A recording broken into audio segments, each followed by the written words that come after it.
Hello and welcome to our channel.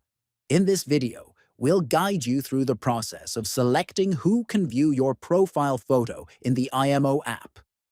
Whether you prefer to share it with everyone, just your contacts, or keep it private, we've got you covered. First, open the IMO app on your phone.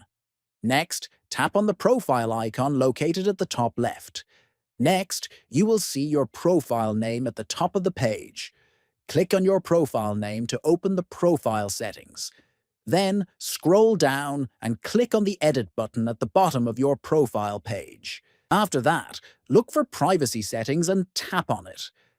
In the Privacy menu, now tap on Avatar to adjust who can see your profile photo.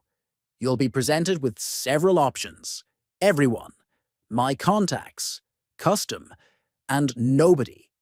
Choose the option that best suits your privacy preferences. By following these steps, you can easily control who sees your profile photo on IMO.